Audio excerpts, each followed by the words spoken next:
Dons. Em Efésios 4, encontramos a declaração de que Jesus subiu aos céus, mas levou consigo o cativeiro e deu dons aos homens.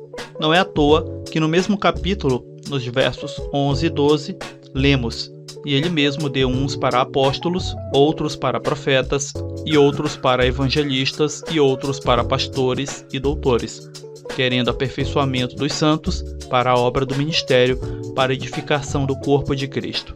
Antes de se começar a inquirir quais dons seriam, é melhor logo responder. O que é dom? Dom é a habilidade rara de alguém nascer com ela, ou mesmo não sendo algo humano de se realizar por simples treino. Exemplo, falar mais de uma língua é difícil, mas não é impossível. Porém, alguém que nunca estudou uma língua estrangeira e de repente começa a falar perfeitamente na língua que não é a sua, é a manifestação de um dos dons citados nas Escrituras, o de línguas. Não somente esse, mas encontramos vários dons listados por Paulo no capítulo 14 de 1 Coríntios. Falando de 1 Coríntios 14, esse capítulo é uma aula completa sobre o uso dos dons.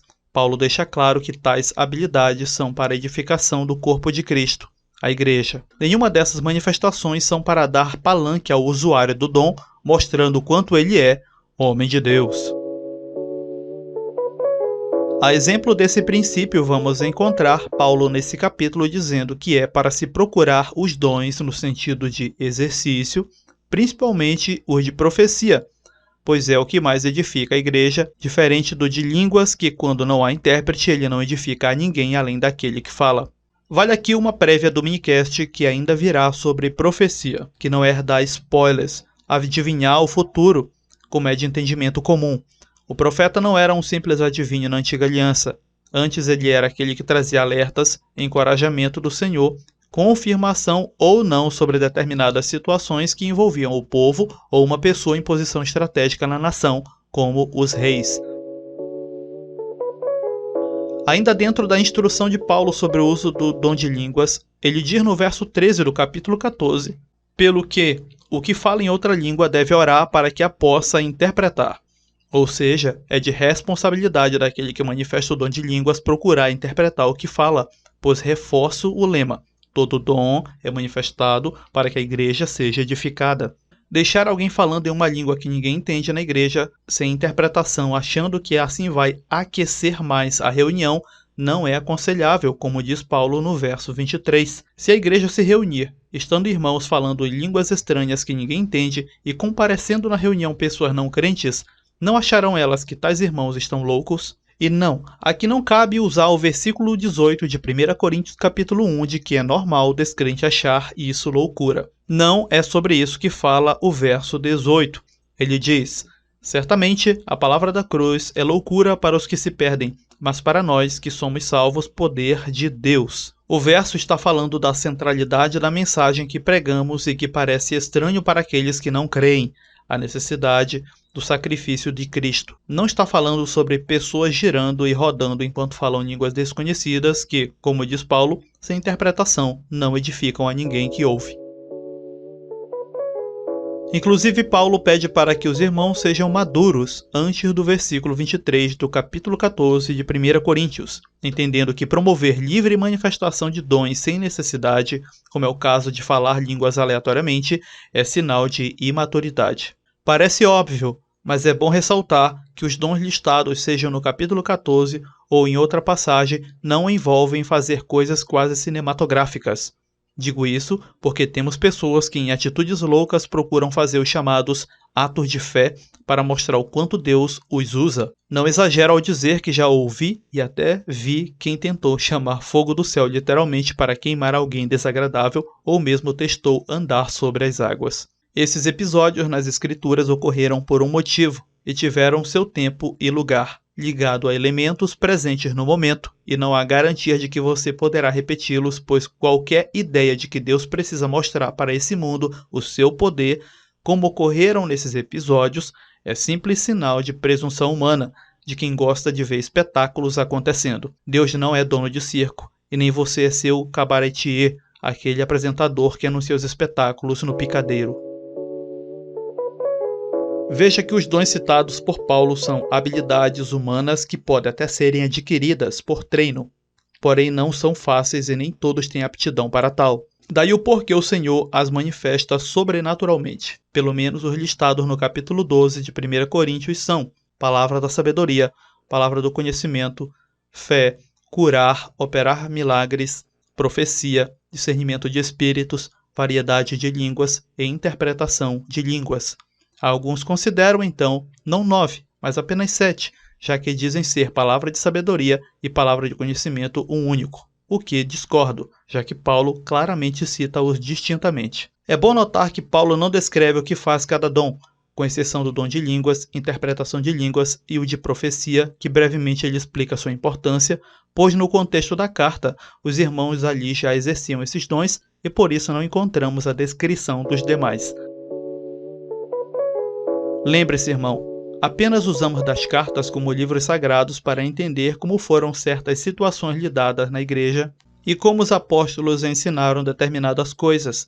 Elas não foram escritas pensando em você, na tua curiosidade, aqui no Brasil, quase 12.000 anos depois, mas sim na necessidade dos irmãos daquele local e época. Não desqualifico aqui o conteúdo das cartas, é claro, mas é necessário falar isso para que você entenda então a falta, a lacuna que ficou na instrução do apóstolo. Há teólogos que chamam o que encontramos em Efésios 4, citado no início deste minicast, de dons ministeriais. Outros não aceitam a alcunha, mas uma coisa inegável é o fato de que o Senhor é quem capacita alguém a executar determinadas necessidades no corpo de irmãos, a igreja. E no verso 11 de Efésios 4 temos apóstolos, profetas, evangelistas, pastores e mestres. Todos esses são sinalizados não como cargos ou títulos, mas como sendo exercícios que edificam a igreja. E o Senhor é quem os convoca para tais responsabilidades. Não era ou é uma convenção que separa alguém a evangelista, mas o Senhor, tal como vemos acontecer em Atos 13, que sendo Paulo e Barnabé já considerados mestres e profetas, tal como outros irmãos ali citados, eles são separados para uma nova obra pelo Espírito de Deus e não pelos apóstolos ou alguma assembleia de líderes. O apóstolo é separado integralmente para sair e levar a mensagem de Jesus. Espera, esse não é o missionário? Bem, não duvido que o que chamamos missionário seja dotado de tal dom, pois missionário não é uma alcunha bíblica.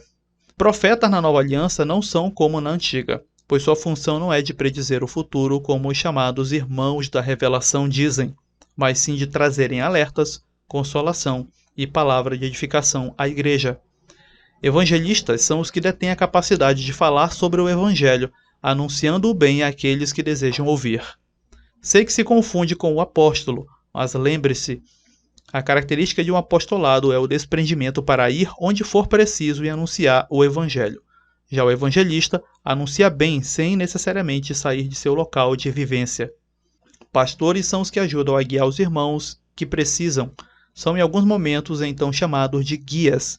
Geralmente esse dom era exercido por presbíteros, ou seja, anciãos que já têm uma boa experiência de vida, apesar da igreja moderna entender pastor como um título, um cargo. No Novo Testamento é mais uma manifestação de dom para que os irmãos fossem edificados. Não há pastor como um título eclesiástico no Novo Testamento, que fique bem claro. Mais informações sobre isso temos aqui um webcast completo sobre o tema, na descrição e nos cards deste episódio. Mestres são os que dominam bem as escrituras e auxiliam os mais incautos no entendimento das mesmas, sendo eles essenciais para filtrarem as heresias que se formam no meio da igreja ou tentam adentrar a mente de fracos na fé. Todos esses dons e exercícios de habilidade são pelo Senhor habilitados quando necessários. Não caia naquela conversa de aqui está muito frio, pois ninguém fala línguas estranhas, ninguém profetiza e ninguém opera milagre. Pessoas imaturas assim estão mais interessadas no espetáculo para se autopromoverem do que em realmente edificar a igreja, que os convidaram para trazer uma palavra que fosse útil à edificação da congregação. Bem, é isso, irmãos. O tema dons está também diluído aí nos nossos podcasts já publicados aqui. EBcasts como o nosso sobre o pastor, o pentecostalismo, o nosso episódio 012 sobre elementos místicos, todos sinalizados nas janelas finais desse minicast, aí na sua tela e na descrição do minicast. Aqui se despede seu irmão na fé, David Brito, e até o próximo minicast aqui no canal Escola de Bereia.